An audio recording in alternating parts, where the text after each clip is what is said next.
No, no se lo he ocupado, no sé qué irá a pasar. Vamos a ver si, por si la información le sirve a otras personas. Vamos a ver, no sé a dónde se envía la grabación, no sé nada, pero vamos a probar. Ya, ¿por alguna duda con el trabajo? Em, o sea, más que duda es como, yo por mi parte estoy como buscando sobre qué hablar, po, porque igual el campo es como bien grande, entonces estoy tratando de ver en qué enfocarme, Ujú. más que nada en eso. Igual he estado leyendo los textos, así que igual tengo como varias ideas de sobre qué enfocarme. Ujú. Bueno, yo hoy día pretendo, lo mismo hice con el curso anterior, pretendo primero tratar de resolver a las dudas que tengan sobre el trabajo y después darle una panorámica general de los periodos que estamos tratando y ver la Mm. posibilidad de tener otra reunión la otra semana, pero yo no sé, porque igual la idea es que uno utilice el horario de clase para esto, porque a veces tienen otras responsabilidades, pero yo no sé si este horario les quedará bien como para hacer otra reunión o no. Em,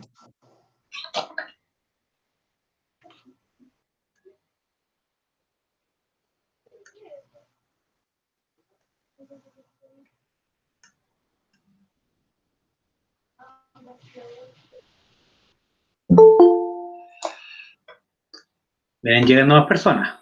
Ahí está la Camila. En alguna parte estará. ¿Me escuchas, Camila?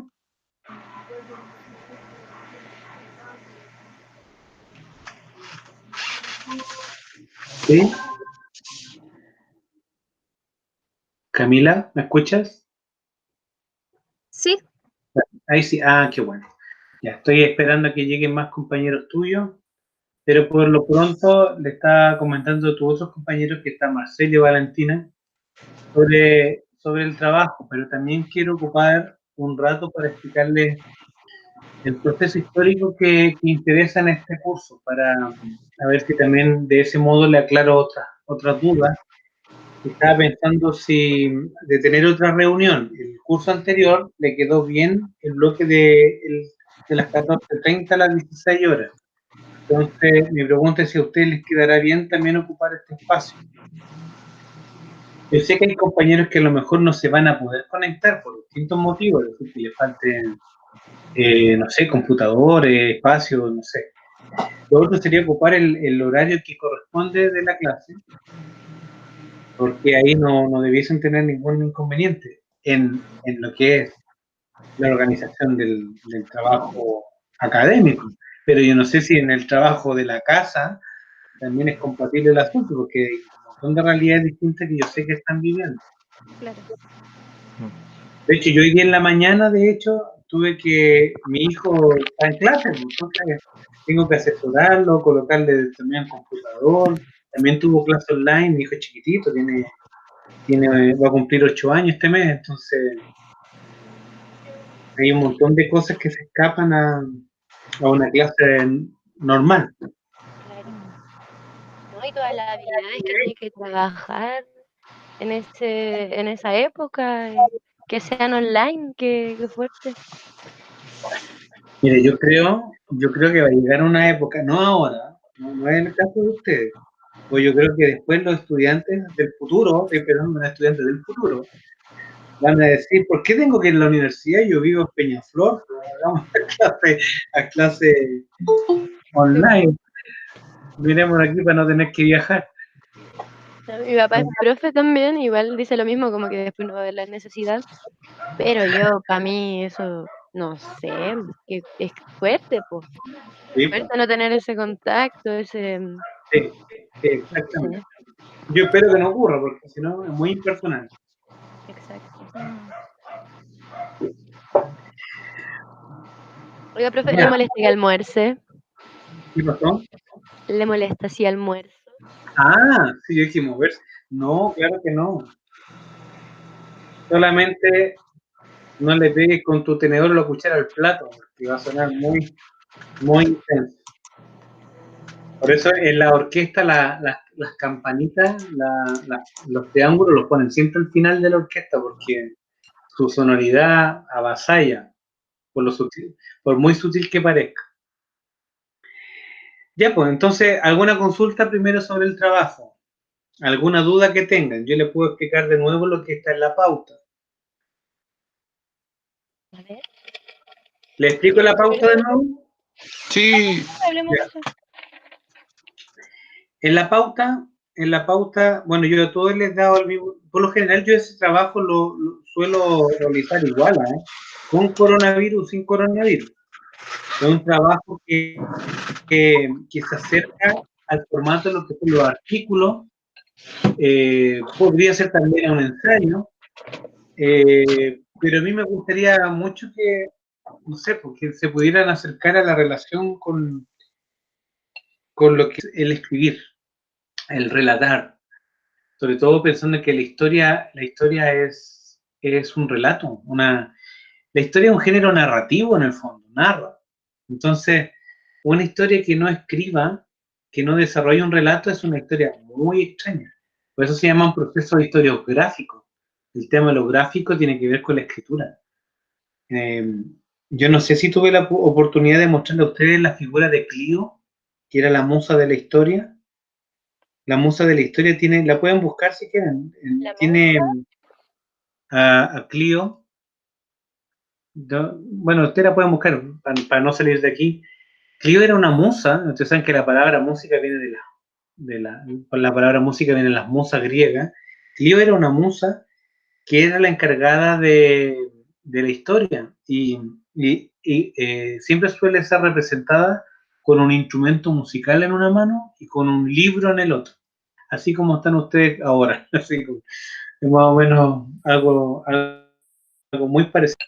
Y tienen eso de ser cuentacuentos, de narrar, de contar algo. Hay una conexión muy fuerte entre la música y la historia, aun cuando los historiadores parece que olvidaron eso y transformaron a la historia en algo muy positivista, muy racional, aplicando un método demasiado objetivo, y eso creo que es como desconocer la otra parte de la historia que es interpretativa, es cuentacuentista. ¿Mm? Bueno, y el trabajo busca eso, busca que se encuentren con la posibilidad de generar un relato. Cuando alguien publica, uno hace una publicación de un paper o un artículo académico, la estructura del texto es muy parecida a la que tienen ahí. Ahora, para mí el valor está en escribir, en pasar por el proceso. Entonces yo le di una ayuda que consiste en cómo confeccionar un título. Eso primero que todo. El título es la clave de los trabajos. El título es la fórmula inicial, es el motivo, como el motivo musical, desde donde todos se desprenden. Los que tocan jazz, sobre todo, lo sabrán que de un motivo juegan y dialogan y lo pasan por instrumentos, lo estiran, lo acortan y lo pasan estupendo elaborando motivos. Lo mismo pasaba en otras épocas donde se usaba el tema con variaciones, pero todo partía de un motivo, una idea temática inicial. Y acá con la escritura busco lo mismo, que desde el título, a ver, lo digo de otra manera, que el título contenga los elementos fundamentales de su trabajo. Por lo tanto, no da lo mismo cualquier título. Entonces le puse una fórmula que espero que después no se note. Obviamente eso es un esqueleto que va a quedar debajo del título, que es colocar como en matemática A más B igual C. Con esa fórmula yo estoy entendiendo A como una variable que se va a sumar a otra variable que es B y que va a estar dentro de un C que es un contexto determinado. Nosotros estamos trabajando un periodo vasto, extenso, que va desde la Edad Media hasta el Renacimiento. Por eso que quiero darme un ratito, después que le explique esto, para poder profundizar en algunas características que se ven en estos periodos y que le pueden servir para comprender las lecturas que están realizando. Entonces, cuando tienen un trabajo, ustedes, claro, como dijo un compañero, ustedes buscan algún tema que les llame la atención dentro de las lecturas que están realizando. Pueden ocupar tanto de la Edad Media como del Renacimiento. Yo ahí los dejo a ustedes escoger, no los estoy obligando a algo puntual. Como le comenté al otro curso, por ejemplo, hay personas que siempre toman a los trovadores, ¿ah? Pero resulta que los trovadores no era el único tipo de expresión musical que usaba la monodia acompañada, es decir, el canto con acompañamiento instrumental, que es como la génesis de lo que es la canción actualmente. Y existían otros grupos, por ejemplo los juglares y los goliardos. Siempre toman los goliardos porque a los jóvenes siempre les interesa lo contestatario y tienen toda su rebeldía a flor de piel, porque los juglares eran sacerdotes, eran estudiantes universitarios, porque en la Edad Media empezaron a proliferar muchas universidades, que renegaban contra la institución. Entonces muchos de ellos eran sacerdotes que se escapaban, renunciaban a la institución, y lo mismo pasaba con algunos universitarios, y se dedicaban a elaborar canciones eh, donde los textos obviamente eran en respuesta a lo que ellos estaban confrontando. Entonces los perseguían, etcétera. Pasaban siempre arrancando, Profe, ¿sí? ¿y las universidades eran concebidas como nosotros entendemos las universidades ahora? ¿O era como de forma autoritaria? O no sé, po, me imagino que de ahí salió como los goliardos que decían estar en contra, así como rebeldía Claro, frente pero a... si tú te das cuenta, yo creo que hay diferencia, obviamente, entre una universidad medieval y una universidad actual, pero, pero hay cosas que todavía parecen existir. Por ejemplo, la monopolización del saber. Es decir, si hay algo que va en contra de la universidad es cuando se pone el límite al conocimiento. Y en la Edad Media te iban a dejar que tú investigaras lo que se te diera la gana, con profundidad, siempre y cuando no estuviese en contra de las leyes eclesiásticas del momento. Si tú confrontabas algún tipo de pensamiento que era de tipo sagrado, obviamente que podías tener complicaciones severas, ¿no? Es como lo que hablan de la revolución copernicana posteriormente, es decir, que la Tierra giraba alrededor del Sol. Si la Edad Media lo hubiesen dicho, a esa persona que descubrió eso lo hubiesen cortado la cabeza o lo hubiesen envenenado. Entonces, esas cosas, es decir, se promueve el conocimiento, pero dentro de un marco de regulación.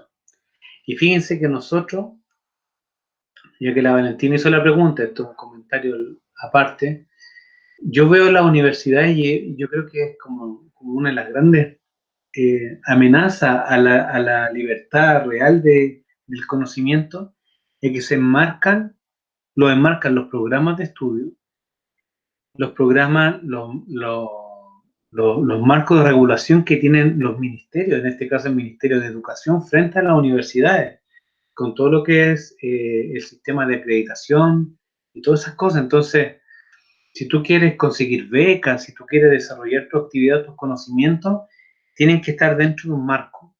Si tu conocimiento va fuera del marco, como que no se ajusta.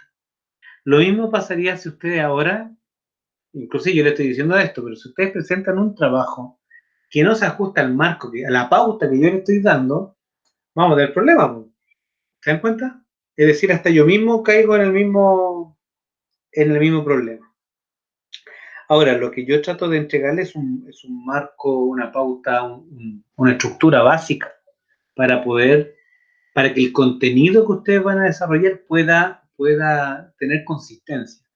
Así que por ahí yo lo mejoro, pero a veces se regulan los contenidos. Y yo creo que tanto las universidades medievales como las universidades actuales, creo que con mayor razón hoy en día, que yo no veo que a los estudiantes se les promueva tanto su pensamiento creativo, eh, tienden a tener frenos. De hecho, yo incluso llego a pensar de que incluso las ideologías que aparentemente están con la libertad, sean de derecha o sean de izquierda, pero que de una u otra manera están politizadas, también ponen freno a eso. No, es una opinión mía, sí, ¿eh? Eh, Creo que también le hace daño a la libertad de conocimiento. Entonces es complejo eso, po. Pareciera que siempre hemos estado como atrapados a tener que seguir cánones y marcos de regulación que tienen grupos de poder más amplios. Bueno, no sé si respondí a tu pregunta, Valentina. ¿Está? ¿No estoy hablando solo? Solo que se me queda pegado y estaba muteada así. Pero Bacán. ¿me están escuchando? Porque me preocupo de... Me pongo a hablar, yo me inspiro y después no me Sí, escucho nada. profe, lo escuchamos. Ah, ya, qué bueno. Qué bueno. Ya, bueno, eso. Ya, pues entonces hagamos cuenta que le interesa el mismo ejemplo que puse anteriormente, los goliardos. Los goliardos y su canto contestatario, por decirle algo, formarían parte de la primera variable A que le expliqué en la pauta, que espero que la hayan visto. Sería el A. Faltaría el más B, que sería un elemento que se suma a lo otro. Ahora, puede sumar A como profundizando en la idea inicial o de plano tensionándola. Porque es más, es decir, más significa sumar, pero no sabemos si esa suma va a aportar ¿cómo se puede decir? En que esos elementos realmente acoplan bien o empiezan como a mostrar sus tensiones entre sí. Bueno, yo coloco el canto contestatario de los goliardos eh, contrastados a el pensamiento de la iglesia y lo coloco en el seque el contexto en, no sé, pues en la iglesia francesa del siglo XII, ahí tengo un título que está como más completo. Si se dan cuenta, tengo el A, con los Goliat del canto contestatario, el B, que es el elemento de la confrontación con la idea, los pensamientos de la iglesia, y el C, que es la iglesia católica en Francia del siglo XII. Y con eso tienen el contexto histórico. Entonces, esa fórmula después desaparece, porque uno lee el título completo. Entonces, de esa manera nos aseguramos de que los ingredientes sean como más completos. ¿Me entienden o no? Sí. Sí, Pueden tomarlo de otra manera. De repente han comparado, han hecho comparaciones con otra índole. Por ejemplo, el canto gregoriano como un elemento A versus un B que es la ideología de género. Hay compañeras que alguna vez han hecho eso. Y obviamente que puede ser, porque en el fondo van a explicar por qué solamente cantaban varones y toda la implicancia que tiene un canto meramente masculino y con la fundamentación que se le da y por qué no entra un canto femenino. Entonces, se une a una ideología actual, pero estamos nosotros explicando en el fondo lo que pasó con el canto gregoriano y por qué era cantado solamente con varones. ¿Me entienden?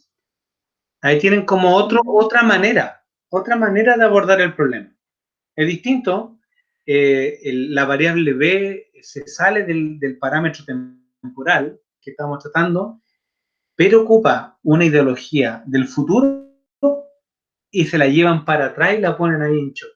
Creo que eso también es riesgoso para algunos, pero igual los resultados que pueden obtener son atractivos, son igual valiosos, creo yo.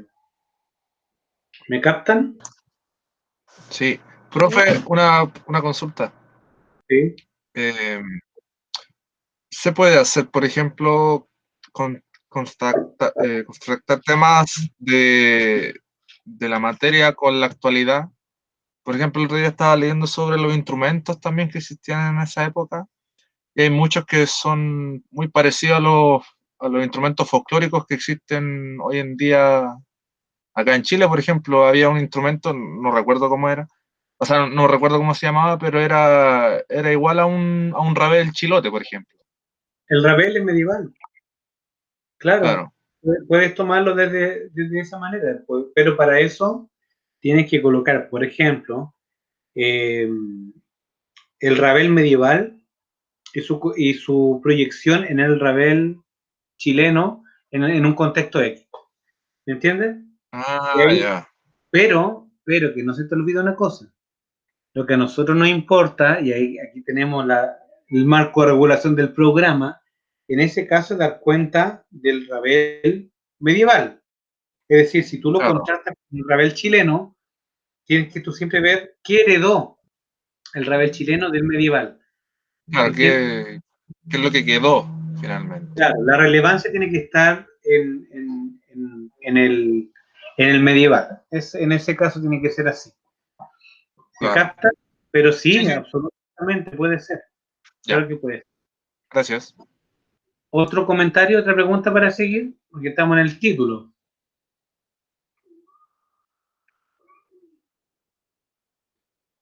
¿Alguien tiene una pregunta más por ahí? Relacionado con el título. ¿Continúo? Sí. Ya.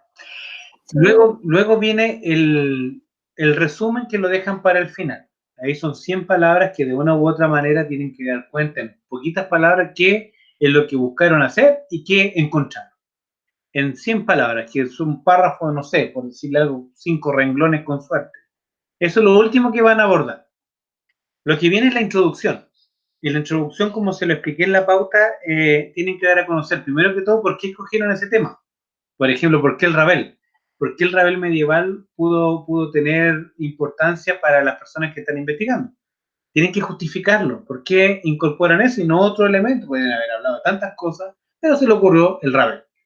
Y lo comparan con el Ravel chileno. Entonces, ahí hay que explicar eso. O si lo comparan con, como le dije yo, del canto gregoriano y ocupan un elemento como de la ideología de género, ¿por qué van a hacer esa relación? La introducción es muy explicativa. Tienen que dar a conocer por qué cogen un tema, por qué lo unen a a otra temática y qué pretenden ustedes conseguir con eso. Además de ver cuáles son los alcances, la implicancia, las proyecciones que puede tener ese trabajo, tal como ustedes lo están presentando. Y cómo lo pretenden realizar. Eso tiene que ver con un aspecto más metodológico. ¿Cómo lo pretenden abordar? Y eso va en una o dos páginas. Yo espero que sean 2 páginas para que relaten, para que hagan el ejercicio de escribir. Pero no es más que eso. A toda esa primera parte que tiene que ver con el título, que si se dan cuenta, el título es poquito en escritura, pero hay pensamientos detrás y una reflexión detrás, yo le doy un valor a eso. Más el resumen, más la introducción, de ahí yo voy a obtener una nota. ¿Alguna pregunta hasta ahí? Perdón, profe, es título, resumen e introducción. Primera nota va con eso. Sí, con las características que yo le acabo de entregar. Ya. Después de eso viene la segunda parte, que yo ahí voy a obtener otra nota. En esa segunda parte viene la elaboración temática. Y aquí eh, se ponen ustedes a dialogar con aspectos teóricos. Es decir, aquí el grow tienen que ocuparlo. Ahí le coloqué otro texto complementario que es el hopping, que es muy bueno para la Edad Media, pero no habla del Renacimiento. O pueden utilizar cualquier otro tipo de texto complementario a los que yo le di para poder dialogar con ellos. Miren, de repente ustedes pueden sacar una cita del Growth de 3, 4 líneas, la escriben, dicen según Growth, en el libro tanto, describe tal situación de esta manera y la copian. Y luego de eso que ustedes colocan la cita, lo bueno es que dialoguen con la cita. ¿Por qué la pusieron? ¿Qué relevancia tiene, implicancia tiene de acuerdo a lo que ustedes persiguen en el trabajo? No dejen la cita tirada nomás. Algunos ponen la cita para ocupar espacio y pasan a otra cosa. Y no, pues tienen que hacerse cargo de la cita. Tienen que utilizarla para, para poder mostrar sus pensamientos. Incluso a veces hay citas que uno la puede poner y ustedes pueden estar en desacuerdo con lo que tiene la cita, entonces pueden confrontarla. No siempre una cita es para fortalecer los argumentos de ustedes favorablemente, a veces ocupándola de manera inversa, es decir, con algo que ustedes no creen, la usan para refutarla.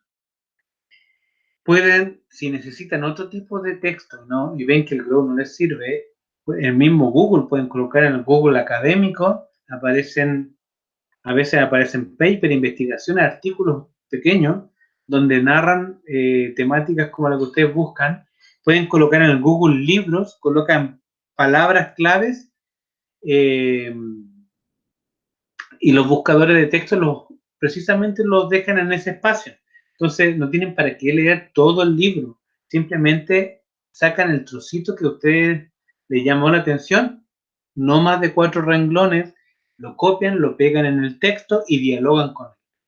A veces ustedes tienen un montón de libros en PDF que han circulado de una u otra manera, o descargan libros en PDF. No tienen para qué leer todo el libro, insisto. Colocan en las palabras, buscador de palabras, de conceptos del PDF o del Word, y inmediatamente el buscador los pone en ciertos lugares donde aparecen esas palabras que a ustedes les interesa indagar. Sacan un trocito y lo copian y lo reflexionan, lo comentan, lo contextualizan, etc. Eso no sé cuántas páginas les puse yo en el trabajo, pero por lo general son 6 páginas la elaboración. Es lo más largo, pero también están ocupando otros textos que los van copiando, pero tienen, insisto, no los dejen lanzados ahí, dialoguen con los trozos. ¿Ah? Y eso, entonces como la elaboración consiste en dialogar con teorías, con lo que ustedes aportan a las visiones, falta sintetizarlo, falta llegar a algo, y por eso es que la síntesis es un momento súper importante, que no es ni el resumen ni la conclusión. A veces los confunden. La síntesis es el cierre de la elaboración. ¿A dónde llegaron con toda la discusión bibliográfica que hicieron? Algo llegaron a obtener, y eso se coloca. Por lo general, el relato de la síntesis puede ser en media plana o una plana entera. A veces con media plana es suficiente para poder redondear la idea. Y luego de eso vienen las conclusiones. La conclusión puede ser hecha de 2 maneras. También en una página, en una plana. También en una plana. Pueden generar un relato donde ustedes dan cuenta de cuáles son los aprendizajes que obtuvieron del trabajo, explicar por qué aprendieron o cómo llegaron a aprender eso, o colocar puntos. El número 1, encontramos en el trabajo investigativo que el canto gregoriano funcionó de esta manera por tal y tal motivo. Número 2,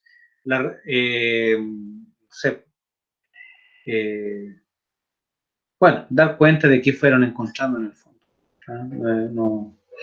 No va más que eso, y pueden colocar números, lo enumeran con puntos en una plana. Y eso, pues ahí terminan, y lo otro es presentar los libros que ocuparon en la bibliografía. No les voy a pedir un formato, no voy a evaluar un formato de cita y eso, pero la universidad siempre ocupa el formato APA, que es como poner cita a pie de página, etc.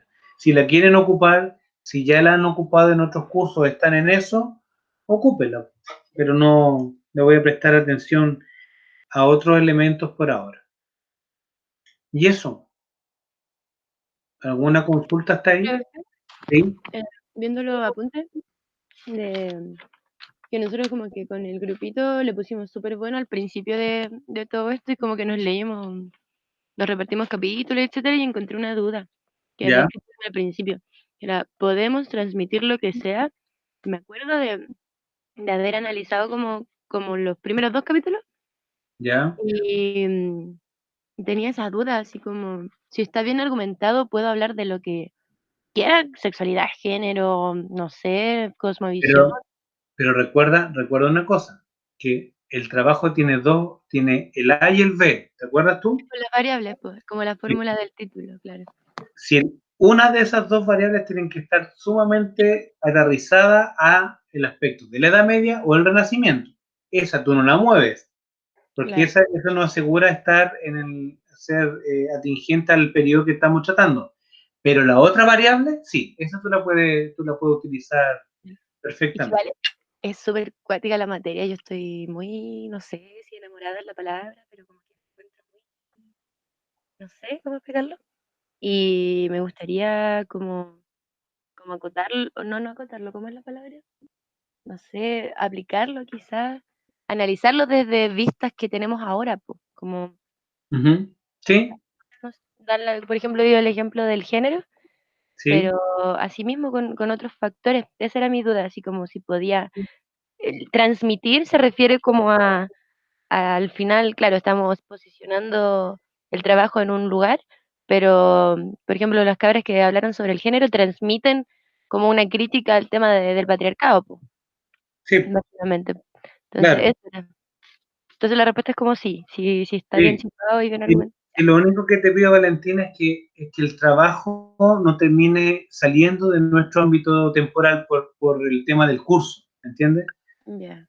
¿Ah? Pero claro que sí, pues tú puedes hacer un... Mira, la historia, Valentina, la historia se mueve en el tiempo, la Ujú, historia no es quieta. Entonces, lo único que tienes que resguardar es que si tú estás tomando elementos de la actualidad, que igual es complicado, porque son épocas distintas, hay mentalidades distintas. claro. Entonces, cuando tú tomas elementos de actuales y los llevas hacia atrás, también tienes que tratar de entrar en la mentalidad de la época. Y una vez que tú entres en la mentalidad de la época, tú lo puedes criticar. ¿Entiendes? Ya. Esto ocurrió dado que, no sé, pues el monopolio del conocimiento ejercido desde la iglesia hizo que en las aldeas y los pueblos siguieran cánones establecidos desde estos patrones.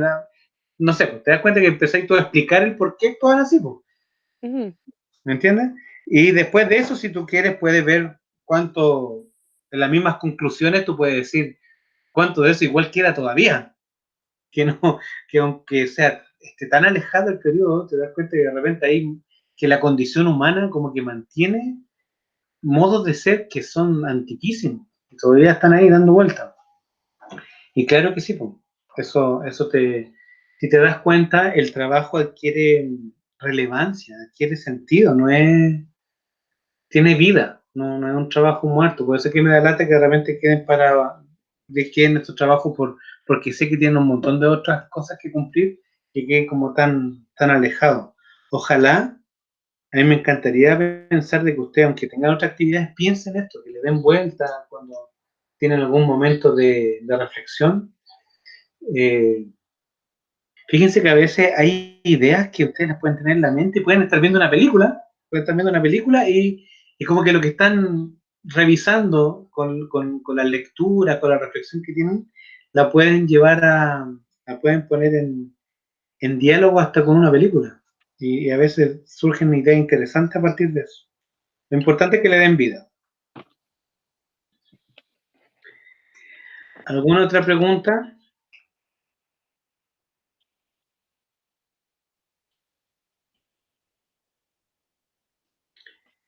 Bueno, esa es una evaluación, de ahí saco 2 notas. Lo que me va a faltar es una prueba que muestre el desempeño individual. Yo tengo pensado mandarle a la brevedad, yo creo que a lo mejor de aquí al viernes, 2 preguntas. Una que responde la Edad Media, la otra del Renacimiento. Son 2 preguntas. eh, la van a responder en 2 planas cada una, pero va a ser una pregunta de aplicación. Porque ustedes tienen libros, tienen todo para consultar.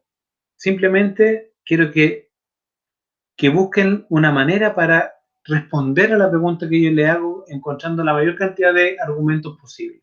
Y la responden. Eso va a ser la tercera nota. Y le voy a mandar la pregunta luego. Yo les puse una fecha y de esa manera se van organizando para poder responder. Pero como les digo, 2 preguntas en 2 planas. eh, y eso es todo. No quiero apremiarlos más, pero lo que sí me interesa es que el trabajo les aporte a ustedes, que le den vida a los contenidos que estamos tratando. Me encantaría que en el futuro, de repente, ustedes estén en, no sé, en otra actividad y digan, voy a volver acá ya y voy a realizar un trabajo rescatando ciertos procedimientos de información que tuvimos en este curso. Suele ocurrir, a mí me pasó de hecho. Y eso. ¿Alguna pregunta por la última evaluación de las preguntas? Esa entrega de las preguntas va a ser después del trabajo, ¿cierto? No, si estaba pensando en mandarle la pregunta ahora. Si a mí lo que menos me importa es el tema de... No lo voy a andar fiscalizando. Si yo le voy a dar las preguntas y ustedes las responden, las va respondiendo de a poco y esa se entregaba en la segunda semana de mayo, creo que. Ya. Ya, son dos. Al final van a ser dos planas son dos hojas, con sus dos planas. Ya. Por las preguntas. Y eso es todo. ¿Les parece o no les parece? Si algo no les parece, díganmelo, porque lo que menos quiero es imponer algo.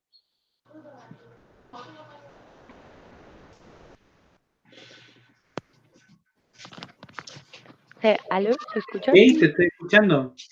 Así que a veces se me corta, como que tengo mal el yo encuentro muy, como que me gustaría mucho expresar que me siento que es distinta la predisposición que tiene al transmitirnos conocimiento, como que eso se agradece demasiado. Yo no sé cuál sea el futuro como de las evaluaciones, por el mismo tema que le comentaba al principio, que está siendo súper denso todo, y yo estoy viendo compañeros que tienen súper pocos recursos colapsar, Sí. y no sé realmente a dónde llegue, pero agradezco profundamente eso que transmite, eso de que finalmente estamos usando saberes, pues, conocimientos, estamos desarrollándolos, trabajándolo, que es algo que no puedo decir que pasa en todos los ramos.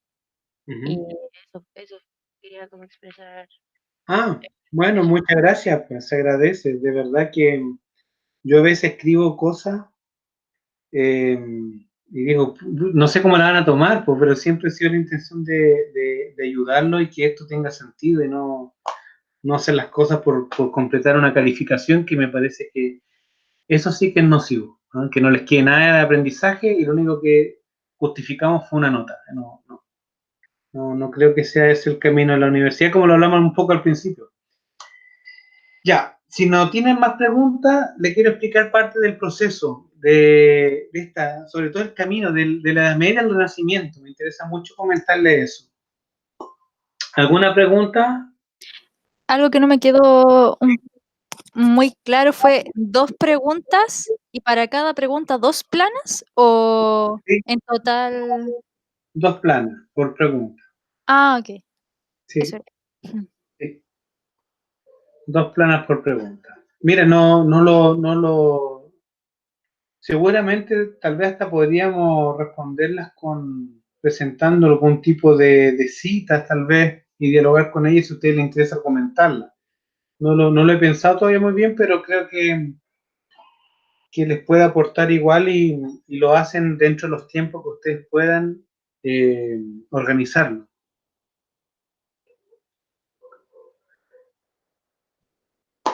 Ya. ¿No hay más preguntas sobre eso?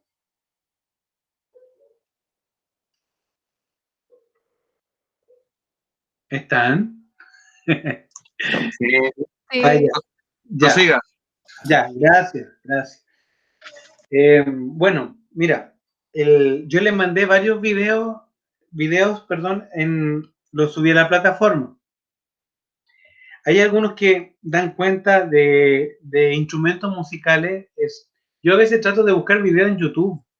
No me gusta tener esa información que cuesta tanto encontrar como esa información de elite donde parece que uno ostenta del conocimiento y otros no pueden acceder a ello. Es una información que circula libremente. eh, no, que circula, no sé si tan libremente, pero circula y que ustedes pueden tener acceso a ella. Entonces yo he subido unos videos de cuando parte la escritura musical con Guido Arezzo. Y he subido algunos de instrumentos musicales que se usaron en la Edad Media, que está en portugués, pero se entiende bastante bien. Eh, He mandado audios de música, sobre todo de unos músicos que son Perotín, Guillaume de Machaut, Josquin des Prez. Yo les voy a explicar más o menos en qué periodo se ubican y cuál es la relevancia que tienen. Y esperemos un poquitito, voy a abrir la puerta.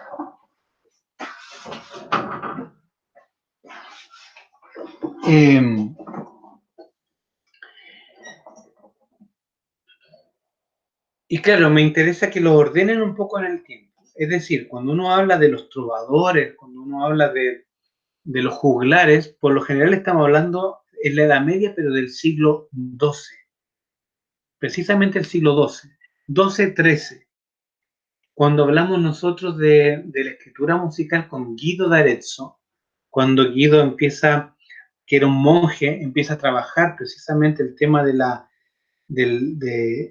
escritura neumática cuadrada en tetragramas, es decir, con 4 líneas horizontales que aparecen en el texto que le mandé, eso se trabaja entre el siglo X y XI, más bien en el siglo XI. Entonces, hay que organizarse en el tiempo. ¿Ah? No es lo mismo hablar del siglo XII y XIII que lo que pasó en el siglo XI, ni tampoco lo que pasa en el siglo XIV. Es decir, en cada uno de esos periodos, tanto la música de corte más popular, que es la profana, como la sacra, está teniendo cierta representación, se muestra de una manera.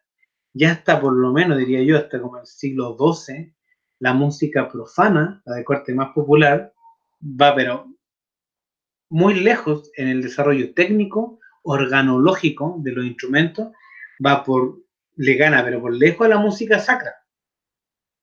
Pero lo que va a ocurrir es que la música sacra empieza a trabajar la música de una manera simbólica, la va estudiando paso a paso y paulatinamente al escribirla empiezan a desarrollarse técnicas paulatinas que van a derivar en una técnica de composición que va unido con un modo de trabajar, con un modo de entender la música escrita. Y empiezan a proliferar técnicas diversas, tan diversas, que esto va a ser la génesis de lo que va a ser la música como expresiones musicales como la sinfonía en el futuro. En cambio, la otra música, que hasta el siglo XII va ganando, porque tiene los instrumentos que le subí en el video, una cantidad de instrumentos impresionante, trabajando la monodia acompañada, es decir, una voz con acompañamiento instrumental, con una gama de instrumentos distintos, donde cantan los varones, cantan las damas, no sé, realmente va con una ventaja inconmensurable en relación con la música religiosa. Pero esa música se queda detenida hasta el día de hoy, donde una canción, hoy en día, que es monodia acompañada, una voz acompañada con instrumentos, no ha cambiado mucho. En cambio, la otra, que hasta el siglo XII lleva, no sé, empieza con el canto gregoriano, y en el XII empieza el órgano, que es cuando se cantan dos voces paralelas a una distancia de quinta justa, y suben y bajan, van juntas. Eso empieza paulatinamente a tomar una relevancia técnica que la otra música no tiene. ¿Tiene alguna pregunta hasta ahí?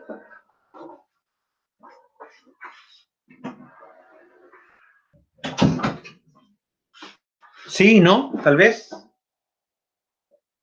Profe, ¿la monodia acompañada en qué época se da?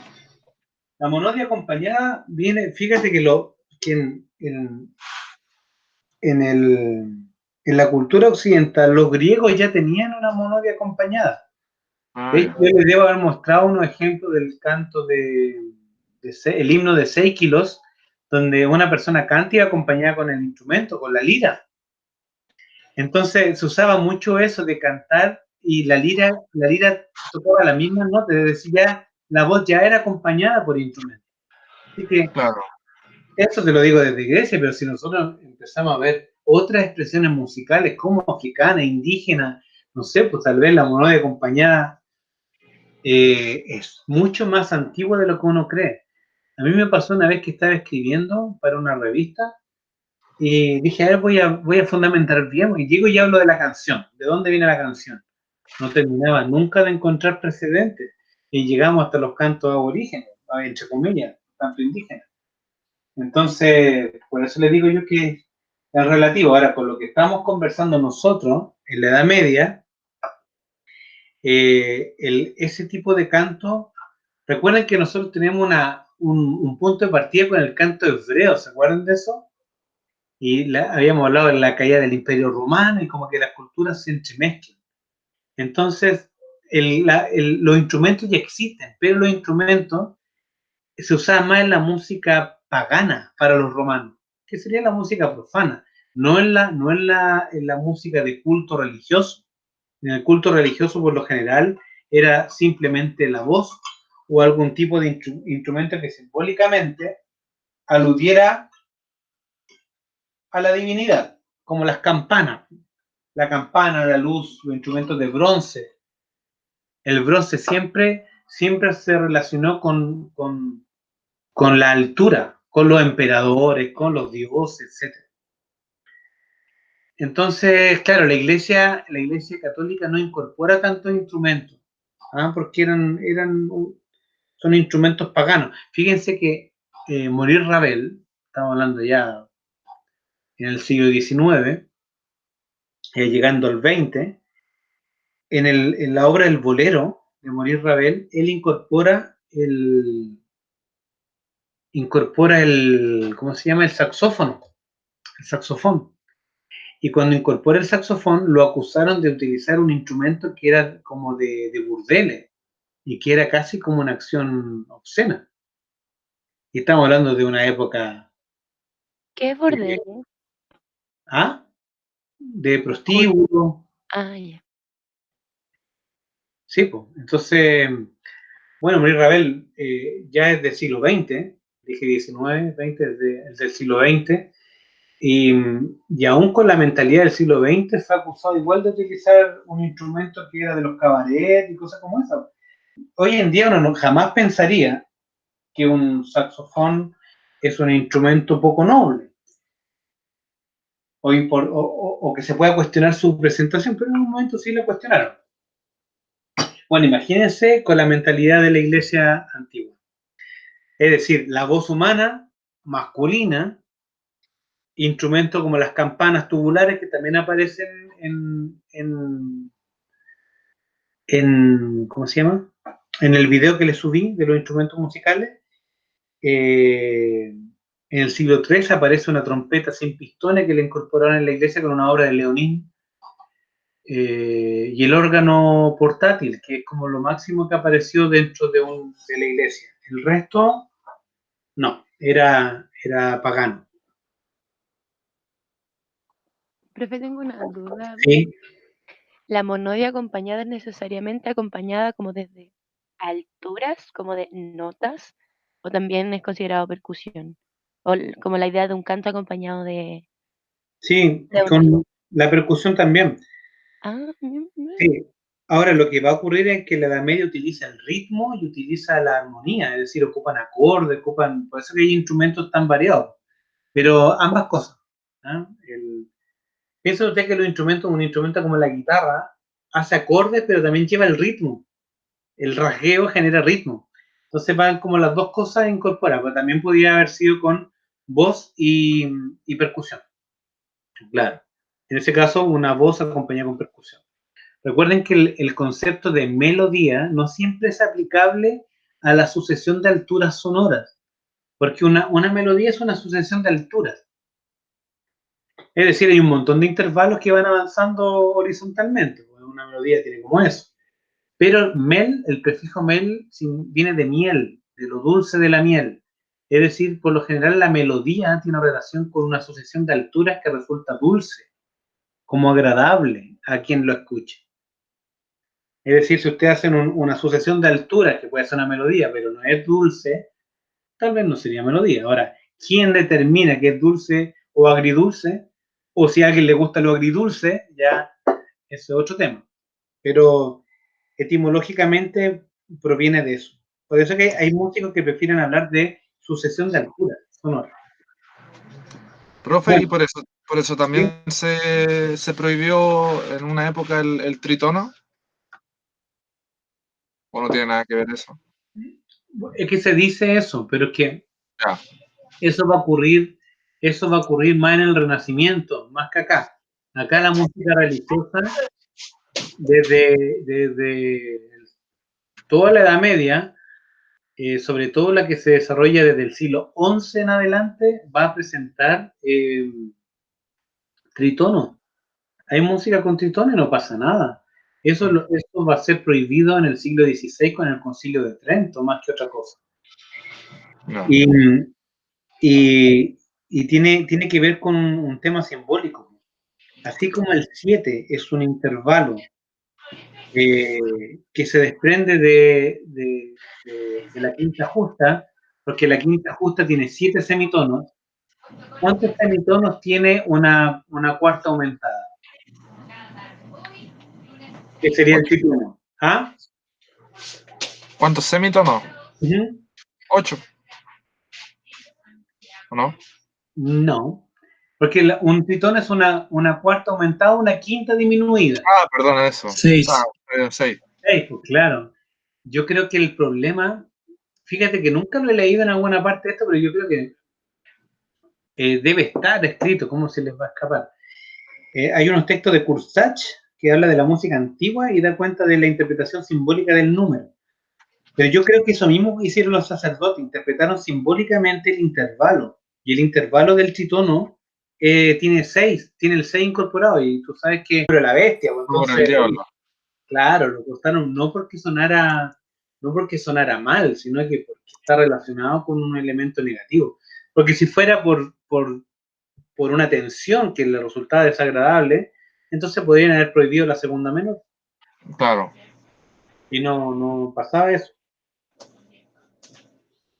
Bueno, el asunto es que la música profana va a tener un gran esplendor con la chanson francesa, en el fondo de donde se desprende en gran medida la canción moderna, y va a tener un esplendor dentro del siglo XII y el siglo XIII, y ahí vamos a encontrar a los juglares, que eran personas que cantaban, entretenían, hacían malabares, así como uno más o menos lo ubica, pero no necesariamente inventaban su música. Quienes creaban música eran personas que tenían conocimiento, que sabían leer y escribir. Piensen en esos detalles, los niveles de analfabetismo deben haber sido muy altos. Entonces, si alguien escribía un poema y le agregaba una canción y lo cantaba, en realidad lo que está haciendo es dar a conocer un montón de conocimientos. Y los conocimientos no llegan por sí solos. Los trovadores eran cortesanos, pertenecían a las cortes, eran músicos más profesionales, con estudio, con acceso. El bajo pueblo no necesariamente tenía eso. Lo más cercano a la expresión del bajo pueblo lo iban a representar los juglares, y de ahí músicos que la historia no va a registrar, que deben haber aprendido por imitación a tocar instrumentos. Pero al no saber leer y escribir, es muy difícil, sobre todo siendo campesino. Recuerden que estamos en un sistema económico feudal, que la gran mayoría eran campesinos, organizados en aldeas, dentro de los feudos. Repiten lo que circulaba, no es más que eso. Pero los trovadores eran de la élite, no eran del pueblo. Algunos dicen que el trovador viene de abajo y no es así. No es así. Bueno, y lo otro, lo que le comentaba yo de los goliardos, que tenían conocimiento igual, pero eran cantos contestatarios. Bueno, eso se va a manifestar entre el siglo II y XIII con una manera muy, muy fuerte. En la parte de la iglesia van a seguir con el canto gregoriano. En el siglo VIII van a aparecer escrituras, que se llama la escritura neumática. También se las mandé en un PowerPoint que le subí. La escritura neumática son puras curvitas, y eso lo trabajaron básicamente dos escuelas, una francesa, que es la escuela de Laon, y la otra escuela que es de Suiza, que es de Sangal, pero ambas fueron trabajadas por la iglesia, por monjes, y trataron de seguir los contornos melódicos o los contornos de la altura sonora que suceden en el espacio y tiempo musical. Y a eso le empezaron a colocar nombre, a esos giros melódicos. Y en el PowerPoint le coloco varios. Por ejemplo, hay uno que es el Torculus, que en el fondo va a ser la nota de vuelta. Por ejemplo, si ustedes tienen, si hacen do, re, do, hacen do, re, do. Si lo vemos en altura, tengo el do, subo al re, bajo al do. Eso es un Torculus. Y así se llamó en el Neuma. Y se dibujaba como una rayita que subía y bajaba. Entonces le iban prestando atención a eso. La debilidad que tenía ese sistema es que no sabían de qué nota partir. Se improvisaba, se ponían de acuerdo, se entonaban entre ellos, escuchándose, y más o menos iban interpretando músicas que lo unían con eso, más el apoyo del texto religioso.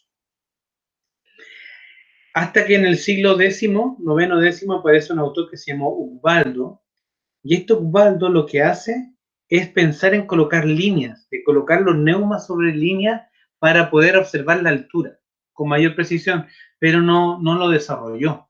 Hasta que un monje benedictino que se llamó Guido de Arezzo, él sí toma ese conocimiento y trató, fue uno de los primeros didactas de la música reconocido por la historia, y que también hay un documental de Guido Arezzo, para que lo vean, es una selección cortita de videos que le subí, no dura tanto, donde usa el tetragrama, se le ocurre tirar 4 líneas horizontales, utilizar la clave de fa o de do, en el fondo colocar esas claves, y de colocar las notas y registrar la altura. Es decir, vamos a partir de esta nota.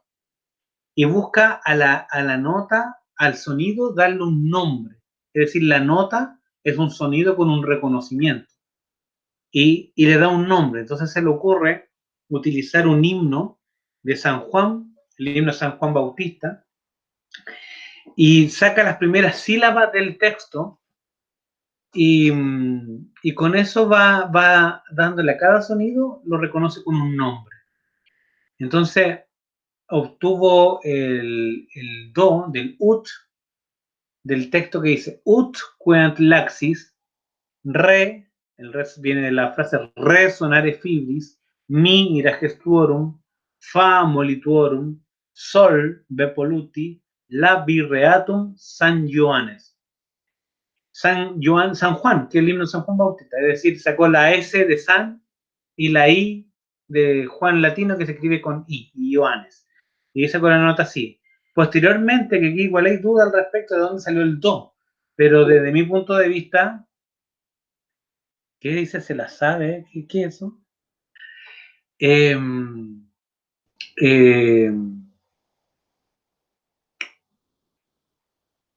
me fue la onda. El do viene de dominum, que en el fondo en el canto latino Dios era reconocido como el dominador, dominum. Entonces saca el prefijo de dominum y de ahí se obtiene el do. Pero el do original era el ut queant laxis. En el texto del Growth van a encontrar la traducción del texto, va a aparecer el texto y la traducción. Todo lo que le digo se lo digo de memoria en este momento. Ahí pueden ver con más detalle lo que significa. Entonces, aunque ustedes sean súper críticos de la iglesia, no sigan nada de la iglesia, tengan una expresión musical libre y que va contra todo sistema, cada vez que nombran una nota o tocan, no hacen otra cosa que aludir a San Juan Bautista, todo el rato. Están cantando el himno sin darse cuenta.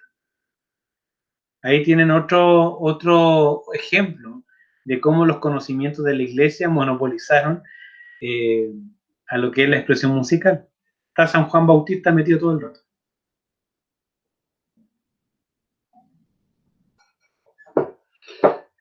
Y eso, entonces empieza a escribirse. Yo una vez conversé con un musicólogo francés, Daniel Saunier, que trabaja en París, en una iglesia que está muy cerca de Notre Dame. Y él comentó que el canto gregoriano circuló por mucho tiempo, de hecho todavía circula, pero ¿saben qué aparece? Han encontrado unos textos que están escritos con los neumas, con la clave, por ejemplo, fa y do, y los neumas sueltos, pero los neumas antiguos, esos que son líneas.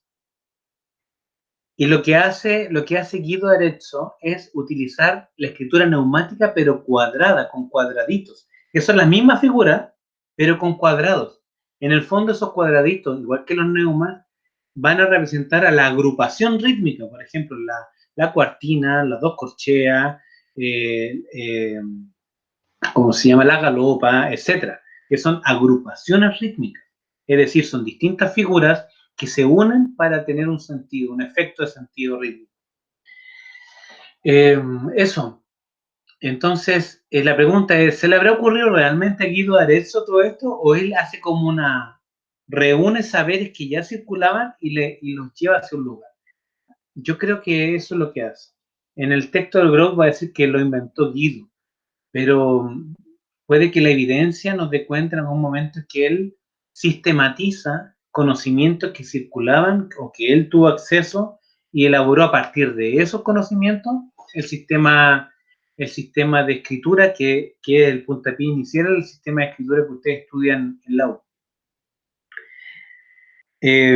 Solo que usaban 4 líneas, el tetragrama. Recuerden que tenía 4 líneas horizontales y 3 espacios.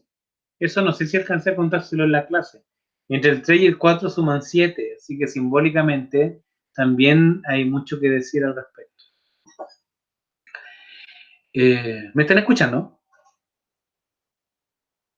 Sí. Ah, Yo creo que ya, qué bueno.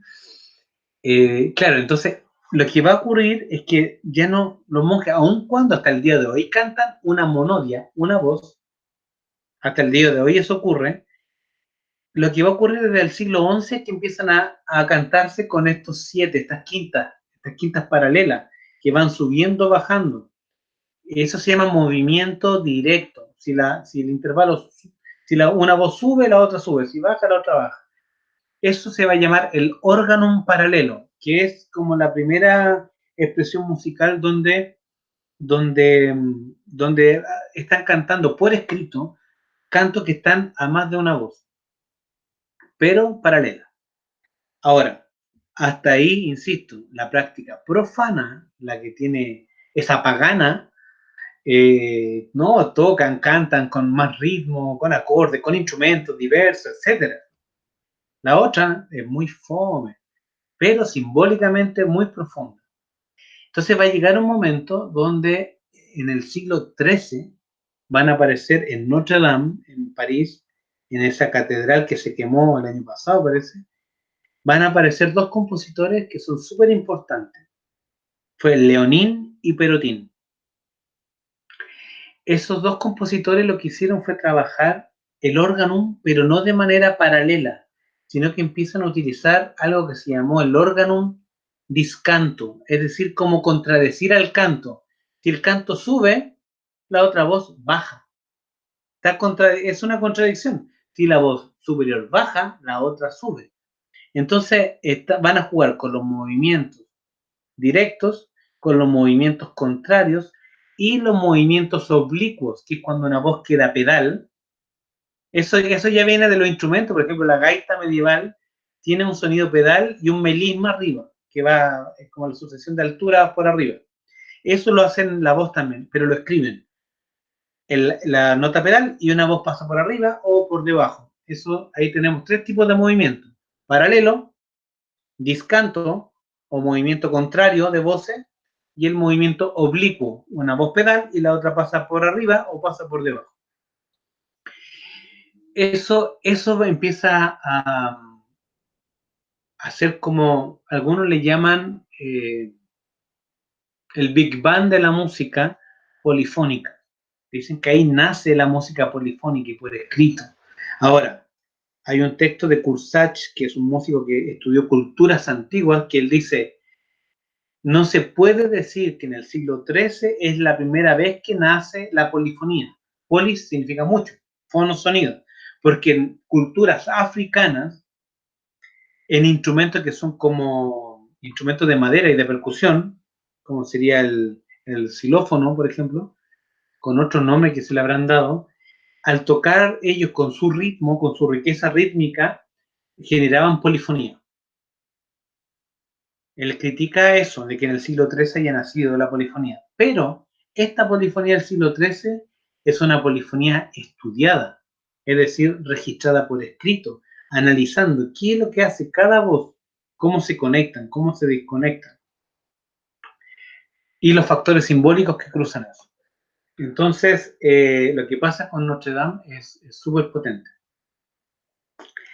Eso va a continuar en el siglo XIV. En el siglo XIV hay un compositor que yo les mandé música de él, que es Guillaume de Machaut. Guillaume de Machaut, yo creo que nos juntemos la otra semana en el mismo horario. Espero que puedan, para comentarles con más detalle cosas de la música que yo hacía. Pero lo que hace es agregarle más voces y más movimientos contrarios y más movimientos oblicuos a su música. Y le agregaba más texto, etcétera. Es decir, todo esto eran súper innovadores, por eso que me llaman la atención. Utilizaban la música como si fuera un trabajo de laboratorio. Estaban todo el rato ensayando, mostrando, estudiando el efecto de la música, el efecto sonoro y rítmico de la música. Yo les subí ahí la misa de Notre Dame, es de Guillaume de Machaut y pertenece al siglo XIV. Ojalá la puedan oír. Y eso está ahí, pues. Ahora, dentro del contexto más general, el siglo XIV es un siglo que está en paréntesis, es decir, ve cómo la Edad Media va a empezar a bajar, empieza a decaer y empieza a aproximarse a una nueva época que tiene que ver con el Renacimiento. Y esa nueva era tiene una lógica económica que no es la lógica económica que tiene la Edad Media.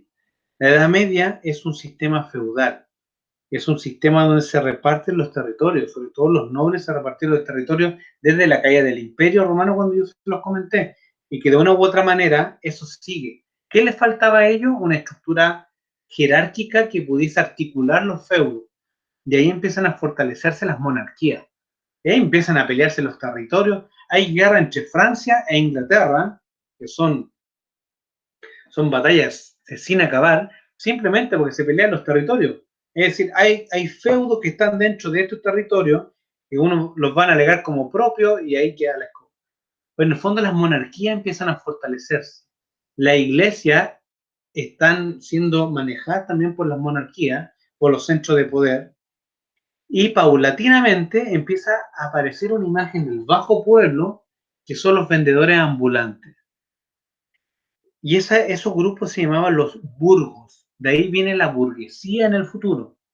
Estos burgos empiezan a comprar y vender mercancía, a traer cosas, la novedad del año. Y de una u otra manera empiezan a ganar territorio. Empiezan a comprar terrenos, empiezan a comprar personas y empiezan a iniciar un cambio en el sistema. A lo mejor ellos no fueron conscientes de lo que iba a pasar, pero pasó. Porque resulta que, y esta es la contradicción, si yo les digo que compraban personas, suena fuerte y suena crudo, suena como algo negativo. Pero el sistema económico, el tener lucas en la mano, permitía que la persona comprada se diera cuenta que su labor era vender. Y también tenía la posibilidad de, si tenía un capital, podía independizarse, porque no era una esclavitud, no los querían para someterlos, los querían someterlos a tiempo total, querían tenerlo a tiempo parcial, es decir, que vendieran. Entonces, ese grupo empieza a ampliarse, a tener cada vez más acceso, más redes de contacto, y empieza a proliferar una clase que es la clase burguesa, que empieza a tener mucho poder adquisitivo, mucho poder económico y una red de contactos que mediante la economía y mediante la circulación de mercancía y la obtención de mercancía van a ser una fuerza política bastante poderosa. Y es ese grupo el que va a tratar de tener el control total de los espacios. ¿Con quién se tienen que enfrentar? Con la iglesia y con la monarquía. ¿Me siguen, cierto? Estoy de cuentacuentos, ¿me están escuchando? Sí. Ya. Sí, Entonces,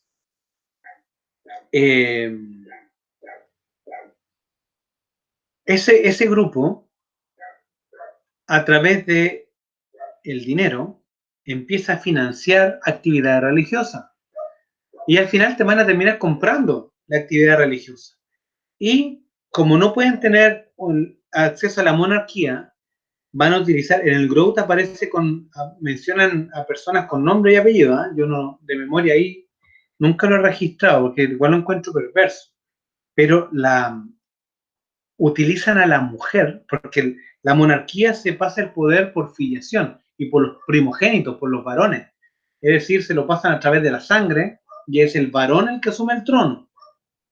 Entonces lo que va a tratar de hacer los burgueses es que a través de la mujer poder conquistar a los herederos al trono, a los príncipes, y si se llegan a casar y asumen como rey, la reina va a ser burguesa. Entonces empiezan a tener un estatus real y empiezan a dominar, buscan dominar la monarquía, buscan dominar la iglesia a través del financiamiento de la actividad de la iglesia, empiezan a tener sus propios papas y necesitan un sistema para poder gobernar. Porque por mucho que lleguen, que una mujer burguesa se haya casado con un príncipe y hayan sido reyes, igual la burguesía como clase sigue estando vinculada con mucha plata, pero a una clase baja. Entonces no pueden tener ese control. ¿Qué es lo que hacen? Invierten todas las fichas en un sistema, no inventar un sistema nuevo, ocupar un sistema ya existente y que les permitiera tener poder y control. ¿Qué es lo que hacen? Van a buscar, se meten en Grecia, estudian la política y la República de Grecia, junto con el sistema de la República Romana y el sistema de legislación romano, y todo eso, lo greco-romano, lo llevan al Renacimiento del siglo XV. Es una locura. Piensen ustedes que estamos hablando del año 1500 después de Cristo y fueron a buscar información al siglo V antes de Cristo. Si se dan cuenta, es una locura. Pero encontraron en la democracia griega una ventaja. Y traen toda esa información, la traen, y ese sistema político y de organización de los estados, que viene desde Grecia, lo traen a colación. Entonces ponen todos sus recursos en atraer la cultura greco-romana. Por eso es que se dice erróneamente, pero igual se entiende, que en el Renacimiento renacen la antigua gloria de Grecia y Roma, pero no renacen porque su arte fuera lindo, fuera profundo, o tuviese una valoración técnica y expresiva que lo convertía en una entidad digna de ser repetida, replicada en el Renacimiento. No era por eso. Los libros de historia que dicen eso están muy equivocados. Lo que pasa es que la burguesía pone todas sus fichas a ese modelo para poder dominar. Bueno, y así como después van a empezar a coexistir un Estado que tiene leyes y una lógica proveniente de la concepción republicana greco-romana, y por otro lado va a coexistir con lo que es el Estado monárquico, con el Estado monárquico, y esto va a reventar, va a estallar, va a estallar después con la Revolución Francesa, en 1789, a finales del siglo XVIII. Imagínense, le estoy hablando del 1500, del año, claro, del 1400, perdón, del siglo XV, y del 1500, que es el XVI, y va a reventar después todo esto en el siglo XVIII. Entonces, obviamente que va, donde hay dinero, donde hay inversión en cultura, van a empezar a proliferar los artistas en general. De hecho, va a empezar a proliferar paulatinamente, sobre todo en el periodo que sigue, que es el barroco, la participación de mujeres, mucho más que antes, porque van a defender el proyecto que va en contra del sistema monárquico y eclesiástico. por ejemplo, Francesca Caccini en el barroco, a principios del barroco, y hace un libro que le llamó ella el libro primero de la música, y lo escribe con autoría y todo. En la Edad Media no existía la autoría, no existía el derecho a autor. En el Renacimiento empieza a existir el derecho a autor. Es decir, la obra me pertenece. Es un cambio de mentalidad absoluta. La obra me pertenece. Es decir, hay una valoración por la propiedad privada y la propiedad intelectual. Bueno, y eso. ¿Tienen alguna consulta, alguna pregunta hasta ahí?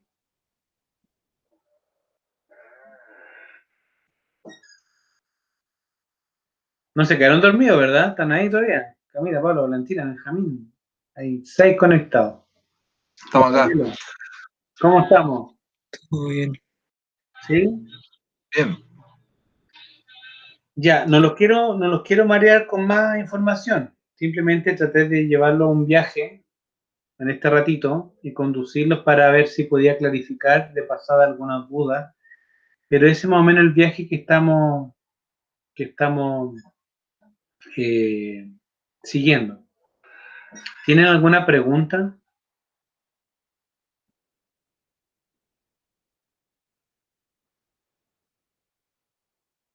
No, todo bien, todo claro.